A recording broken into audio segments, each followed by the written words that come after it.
मेरा नाम है रोहित और आप देख रहे हैं लर्न इन्वेस्टमेंट। तो लर्न इन्वेस्टमेंट की सीरीज़ इस वीडियो में हम आपके लिए लेकर आए एक ऐसा स्टॉक जो कि एक ग्रोइंग कंपनी है, ठीक है। और ये साथ ही इसके जो क्लाइंट्स हैं वो बहुत ही बड़े बड़े क्लाइंट्स हैं, जैसे कि अडानी हो गया या गुजरात इंडस्ट्रीज़ हो गया। तो इसके बहुत बड़े बड़े क्लाइंट्स हैं, पर लेकिन ये अभी बहुत ही अंडर वैल्यूड है। तो कौन सी है ये कंपनी, जानने की कोशिश करते हैं इस वीडियो में और चलते हैं फटाफट उसकी ऑफिशियल वेबसाइट पे। तो यह है कंपनी का नाम, दीप इंडस्ट्रीज लिमिटेड। तो बेसिकली यह है कंपनी की ऑफिशियल वेबसाइट। तो कंपनी करती क्या है, पहले हम ये जान लेते हैं। कंपनी की ऑफिशियल वेबसाइट पे यहाँ पे लिखा हुआ है drilling and work over services integrated project management service. इसका मतलब क्या है? यहाँ पे चीज़ें तो बहुत बड़ी बड़ी लिखी हैं, इसका मतलब क्या होता है तो जानने की कोशिश करते हैं। तो जैसे कि आपको पता होगा कि जैसे कि एयर ड्रिलिंग होती है, ठीक है, उसके लिए बहुत बड़ी बड़ी मशीनरीज चाहिए होती हैं। तो वो सारी जो मशीनरीज होती हैं वो सब ये कंपनी जो बेसिकली प्रोवाइड करती है, ठीक है। वर्क ओवर जो ड्रिलिंग होती है वो सारी कंपनी से प्रोवाइड करती हैं। उसके साथ साथ अगर बात करते हैं हम यहाँ पे gas and dehydration conditions and processing में, so we are one of the first company in India who qualified to provide a gas dehydration on chartered hires basis. तो यानी कि ये one of the leading company है, यहाँ पे नज़र आती है, जो कि गैस डिहाइड्रेशन पे काम करती है। तो यानी कि यहाँ पे एक बड़ी अपॉर्चुनिटी दिखती है। अगर हम बात करते हैं यहाँ पे गैस कंप्रेशन में, तो यहाँ पे प्रोवाइड करती है high pressure natural gas compression, यानी कि इंडिया की सबसे बड़ी कंपनी यहाँ पे ये भी नज़र आती है। जब इंडिया की इतनी बड़ी कंपनी हो तो ग्रोथ तो दिखेगी ही दिखेगी। तो फटाफट चलते हैं कंपनी की और नीचे वेबसाइट पे जानने की कोशिश करते हैं। तो कंपनी यहाँ पे 1991 में इस्टेब्लिश हुई थी with the primary objective of catering the ever increasing demand of oils and the gas industry. तो जैसे ये बेसिकली इसका पूरा जो फोकस रहता है वो एयर और नेचुरल गैस या फिर पेट्रोलियम की तरफ थोड़ा सा ज़्यादा फोकस इसका रहता है। तो बेसिकली इसे एक तरीके से इंडस्ट्री जो सॉल्यूशंस है बेसिकली वो प्रोवाइड करती है, ठीक है। तो अगर आप इसके क्लाइंट्स की बात करें तो इसके क्लाइंट्स कौन कौन से नज़र आते हैं, तो यहाँ पे हमें देखने को मिलता है इसके बड़े बड़े क्लाइंट्स। तो यहाँ पे आपको देखने को मिलेगा वेदांता, उसके साथ साथ आपको देखने को मिलेगा ONGC। तो ONGC कितनी बड़ी कंपनी, किसी को बताने की ज़रूरत नहीं है। ऑयल इंडिया लिमिटेड, ये भी किसी को बताने की ज़रूरत नहीं है। और साथ साथ अगर आपको दिखेगा एक बड़ा ही नाम जो कि आप सब भी जानते हैं, आज के टाइम पे अडानी कोई नहीं जानता हो ऐसा तो हो ही नहीं सकता। 99 लोग तो है अडानी को जानते ही हैं। तो यहाँ पे हमने बात कर ली है कंपनी की वेबसाइट की और कंपनी के काम की। फटाफट चलते हैं कंपनी के वेबसाइट पर जाने करते हैं कि कंपनी ने कितना पैसा कमाया। बेसिकली हमारा काम यही है कि पैसे को देखना और जहां अच्छी अपॉर्चुनिटी दिखी उसको पकड़ना। तो आज ही कंपनी ने 10% का एक हाइक लगाया है और कंपनी का स्टॉक का प्राइस जो है 280 पहुंच गया है। बात करते हैं कंपनी करंट प्राइस की, जो कि 280 मैं आपको बता चुका। बुक वैल्यू 353, यानी कि अपनी बुक वैल्यू से ऑलरेडी काफ़ी नीचे ट्रेड कर रहा है। कंपनी के मार्केट कैप की बात करते हैं, कंपनी की स्मॉल कैप में नज़र आती है। और कंपनी का जो पी है, स्टॉक का जो पी है वो है 12 रुपये के आसपास, यानी कि बहुत ही अंडर वैल्यूड। यहाँ पर कुछ लिखा है कंपनी के बारे में जो कि मैं आपको बता चुका हूँ। एक बार हम यहाँ पे फिर से पढ़ के थोड़ा सा क्लैरिफिकेशन ले लेते हैं। The company specialise in providing the air and the gas compression services, drilling, work over services, gas dehydration services and many more. तो यहाँ पे नज़र आता है कंपनी जो है एक तरीके की सर्विसेज प्रोवाइड करती है, यानी कि मशीनरी सर्विसेज हो सकती है या फिर वर्क ओवर सर्विसेज यानी कि ड्रिलिंग सर्विसेज। बहुत बहुत डिफरेंट वेराइटी और सर्विसेज यहाँ पे प्रोवाइड करती है उन बड़ी बड़ी कंपनीज को जो कि एक बड़ा बड़ा पैसा बनाती है। तो जब बड़ी कंपनी पैसा बनाएगी तो उसके साथ साथ छोटी कंपनी तो ग्रो करनी ही करनी है। तो फटाफट चलते हैं यहाँ पे कंपनी के प्रोस की बात जान लेते हैं। कंपनी जो कि रिड्यूस डेट, यानी कि कर्जा नहीं है, कंपनी अपने जो बुक वैल्यू है उससे नीचे ट्रेड कर रहा है और कंपनी जो एक अच्छा रिजल्ट दे रही है। कंपनी के बाद पे कौन सी बात करते हैं, यानी कि नुकसान की, क्या नुकसान चल रहे हैं। कंपनी ने 5% का पिछले 3 साल में रिटर्न दिया है। कंपनी इज हाईली डेटर्स 154, यानी कि कंपनी के पास पिछले 150 दिन में थोड़ा सा ज़्यादा कर्जा बढ़ा है। जानने की कोशिश करते हैं कितना कर्जा बढ़ा है, बढ़ा तो है पर कितना। ओके, तो फटाफट चलते हैं प्रॉफिट एंड लॉस पे और जानने की कोशिश करते हैं कंपनी ने कितना कमाया और कितना गवाया। तो कंपनी ने जो 2018 में 313 करोड़ के आसपास कमाया था, जिसमें कंपनी के हाथ में निकल के आया 164 करोड़।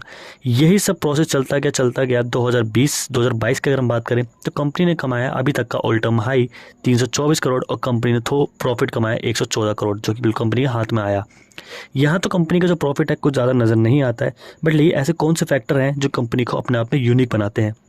ये स्टॉक कोई ऐसा स्टॉक नहीं है कि आप आज पैसा डालेंगे और कल इसका प्रॉफिट निकाल सकते हैं। ये थोड़ा सा आपको लंबा रुकवाएगा अपने साथ और आपका पेशेंस चेक करवाएगा। कंपनी के रिजर्व की बात करें तो कंपनी के पास ऑलमोस्ट अगर 2008 में देखें तो 2 करोड़ ही रुपए थे। अगर जिसको 2 करोड़ रुपीज़ ही रिजर्व में था, आज कंपनी में 1000 करोड़ पार रिजर्व हो चुका है। आप ग्रोथ देखिए 2018 से 2022 में, यानी कि 2018 से 2022 के बीच में अगर आप 4 साल देखें तो 4 साल में कंपनी ने 1000 करोड़ का, यही 4 साल में कंपनी और ही ज़्यादा काफ़ी एक हाई रिजर्व बना सकती है। कंपनी के पास बोरोइंग की बात करो तो कंपनी के पास पहले जो बोरोइंग थी 231 और कंपनी के पास बोरोइंग अब आई है सिर्फ 32 करोड़, जो कि कंपनी कभी भी पूरा कर सकती है। बात करते हैं कंपनी की एक शेयर होल्डिंग पैटर्न्स की, जो कि एक इंपॉर्टेंट फैक्टर नज़र आता है। तो यहाँ पे प्रोमोटर्स की आपकी होल्डिंग की बात करेंगे तो प्रोमोटर के पास है 64% और FII के पास अगर बात करेंगे 2021 में जो कि 6% के आसपास था, धीरे धीरे करके उन्होंने सिर्फ 2% के आसपास कर लिया है। तो यहाँ से FII ने थोड़ा सा पैसा निकाला है। अब हम जानने की कोशिश करेंगे कि क्यों निकाला है और इसके क्या क्या रीज़न है। DIAs अभी तक इसमें एंट्री नहीं हुई है। गवर्नमेंट का इसमें 0.02 का स्टेक्स है। बात करते हैं पब्लिक की, जो कि 34% की होल्डिंग यहाँ पे बनाए बैठा है। यहाँ पे जो गुड अपॉर्चुनिटी है वो है प्रमोटर के पास अच्छी खासी 65% की होल्डिंग्स है, जो कि पॉजिटिव पॉइंट दिखाता है। बात करते हैं हमारे ट्रेडिंग व्यू की, और ट्रेडिंग व्यू क्या कहना चाहता है और कहाँ पे इसके टारगेट हमें नज़र आते हैं। तो यहाँ पे जो टारगेट हमें नज़र आते हैं बहुत ही अच्छे नज़र आते हैं। तो फटाफट चलते हैं और एक बार समराइज़ करते हैं पूरे चार्ट को वन डे पे लगा के। तो यहाँ पे कैंडल्स लगा ली वन डे की और कंपनी ने स्टार्ट किया था 34 रुपये से भरना और कभी पीछे मुड़ के देखा ही नहीं। तो आज इसमें ऐसा क्या हुआ है जो हम आपके लिए स्टॉक लेकर आए हैं। तो फटाफट चलते हैं, कंपनी के नीचे बनाते हैं हॉरिजॉन्टल लाइन और बनाते हैं लो। तो ये एक रेंज है जहाँ पे कंपनी बहुत टाइम से यहाँ पे आप देखेंगे ये कंसोलिडेशन फेस होती है। अगर आप इस चीज़ को निकालेंगे ये कंसोलिडेशन फेस होती है। अब आप देखेंगे इस फेस में कंपनी काफ़ी दिनों से अटकी हुई थी और यहाँ से एक हाई दिया और यहाँ पे जाके एक हाई बना दिया।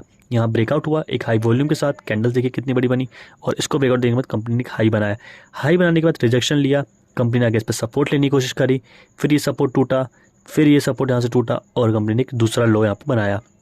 तो यहाँ पे सीखने को क्या मिलता है, तो देखिए होता क्या है, कंपनी हमेशा कंसोलिडेशन फेज दिखाती है और जब भी कंसोलिडेशन फेज टूटता है तो मार्केट एक 5 से 10% का हाइक तो हमेशा देती ही देती है, मिनिमम हाइक।